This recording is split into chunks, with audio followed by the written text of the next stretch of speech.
ආයිවන් කියලා පිළිගන්න සියලු දෙනාම එතකොට අද අපි කලින් වීඩියෝ එකේදී arithmetic operators ගැන කතා කරා. ඒතර අද වීඩියෝ එකේදී අපි කතා කරන්න බලාපොරොත්තු වෙන්නේ assignment operator ගැන. assignment operator එක කියන්නේ මොකක්ද කියලා. එතකොට ඒකේ එක variations තියෙනවා. ඒ variations ගැන කතා කරන්න තමයි අද ඉන්නේ. එතකොට variable එකකට value එකක් assign කරන්න තමයි assignment variable එකක් පාවිච්චි කරන්නේ. හරිද? මොකද්ද මේ assign කරනවා කියන්නේ? අපි ඔයාලා දැක්කා මේ assignment එක. හරිද? එතකොට දැන් x සමානයි 5. මෙතන මේ සමාන ලකුණ මෙන්න මේක තමයි assignment operator කියලා මේක කියනවා. assignment operator. assignment operator. assignment operator. assignment operator. assign double s assignment operator. ඉතින් assignment operator එකේ මේක තමයි assignment operator එක. එතකොට අපිට තව එක variations තියෙනවා. දැන් මෙහෙම දෙයක්. හරිද? අපිට ඕනේ නම් මෙහෙම දෙයක් කරන්න. දැන් x වලට එක පහක් එකතු කරනවා. හරි. පහක් එකතු කරනවා. ඊට පස්සේ පහ එකතු කරලා ආපහු ඒක x ටම එක දෙනවා. මෙහෙම මේක කළා දාන්න එක ඕනි. හරි x සමානයි 5. x ට ආපහු මම දාන්නම්කෝ 10 කියලා. x ට 10ක් එකතු කරලා ඒක ආපහු x ට assign කරනවා.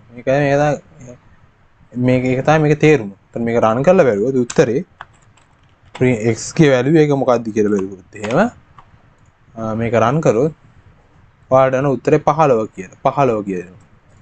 හරි. ඒ කියන්නේ දැන් මේ 5 ඇවිල්ලා මෙතනට ගිහලා මෙතනට ආදේශ වෙනවා. ඊට පස්සේ මේ 5යි මේ 10යි එකතු වෙලා 15 හැදෙනවා. මේ 15 ගිහිල්ලා මෙයාට assign වෙනවා මේකෙන්. assign වීමක් වෙනවා. ඒක තමයි x 15 උනේ ඒකයි. ඒතර ඔය එක මේ ඇවිල්ලා එක assignment operator එකක් assign කරන එක මේ තව එක variation එකක් තමයි මම මේ පෙන්වන්න යන්නේ. එතකොට මේ විදියක්. හරි. එතකොට මේ දැන් මේක මෙහෙම ලියන්නත් පුළුවන් කෙනෙක්ට ඕන. මේ ධනයි මේකයි කපලා හරි x ධන සමාන 10. මෙහෙම දාන්න පුළුවන්. මෙහෙම දැම්මාම රෙත් 15 කියලා තමයි එන්නේ. හරිද? x ධන සමාන කියලා දැම්මහම ඒ වැඩේම තමයි වෙන්නේ. හරි? x ඍණ සමාන කියලා එකක් තියෙනවා. ඒකත් ඍණ සමාන ඍණ assignment operator එක. එතකොට මේක දැම්මහම මේක උත්තරේ ඍණ 5 කියලා එන්න ඕන. මේක වෙන මොකුත් නෙමෙයි. මේක ඇවිල්ලා x සමානයි x ඍණ 10 කියන එකේ result එක තමයි ඔය ඇවිල්ලා තියෙන්නේ. හරි? x සමානයි x ඍණ 10. ඒක තමයි result එක තමයි මෙතන මේ ඇවිල්ලා තියෙන්නේ. හරිද? ඉතින් ඔය එකක් තව දැන් මේකේ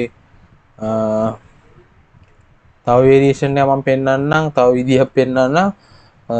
කෙනෙක්ට ඕන නම් මෙහෙම කරමු. x සමාන x ගුණ කිරීම 10. x ගුණ කිරීම 10 නම් මෙතන මේක මෙතනට ගුණ කිරීම මේ ලකුණ දාලා x තර ලකුණ දාලා තර ලකුණ සමාන 10 කියලා දැම්මාට පස්සේ ඒකෙනුත් එන්නේ ඒකම තමයි. හරි? එතකොට මෙතනට ඒක දැම්මාට පස්සේ මේක රන් කරලා පස්සේ උත්තරේ 50 කියලා එන්න ඕනේ. 50 කියලා ආවා. පැහැදිලිද? ඊට පස්සේ බෙදීම ලකුණක් තියෙනවා. මේ ඇවිල්ලා x සමානයි x බෙදීම 10යි. එතන මේ 5 ඇවිල්ලා මේ 10ට මේ 5 මෙතනට ආදේශ වෙනවා. ඊට පස්සේ 5 බෙදීම 10 කියන්නේ 0.5යි. 0.5 තමයි x ට යන්නේ. ඒක රන් කරාම 0.5 කියන උත්තරේ එන්නේ. හරිද? ඔය දේවල් ටික දෙනවා. ඉතින් අර මෙතන අපි arithmetic operators ගැන කතා කරානේ කලින් වීඩියෝ එකේ. ඒ හැම arithmetic operator එකක්ම මෙතනට දාන්න පුළුවන්. හරිද? තව modulus දාන්න පුළුවන්. තාවන දාන්න පුළුවන්. exponentiation දාන්න පුළුවන්. ඊට පස්සේ floor division දාන්න පුළුවන්. floor division දාන්න පුළුවන්. ඊට පස්සේ කෙනෙක්ට තව තියෙනවා දාන්න පුළුවන් ඒවා ටිකක් ඒ ටික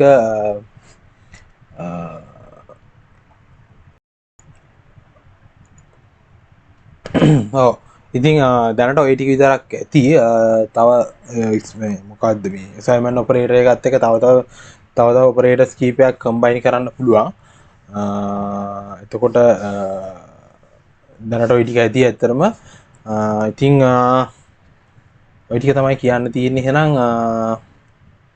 එහෙනම් මොන හරි ප්‍රශ්නයක් තියෙනවා නම් කමෙන්ට් සෙක්ෂන් එකේ දාන්න එහෙනම් කන්ටෙන්ට් එක හොඳ නම් ලයික් කරන්න ෂෙයා කරන්න ඔයාලගේ සබ්ස්ක්‍රිප්ෂන් වලට ස්තුතියි ඉතින් ඔයාලා මගේ වීඩියෝස් බලන්න තවදුරටත් බලන්න කැමති නම් සබස්ක්‍රයිබ් කරන්න මාව එතකොට ඔයාලට මම දාපුවාම නොටිෆිකේෂන් ගන්න පුළුවන් ඒකට බෙල් අයිකන් එකත් ක්ලික් කරන්න එතකොට මම දාපු සයින් ඔයාලට නොටිෆිකේෂන් එකක් ගන්න පුළුවන් එහෙනම්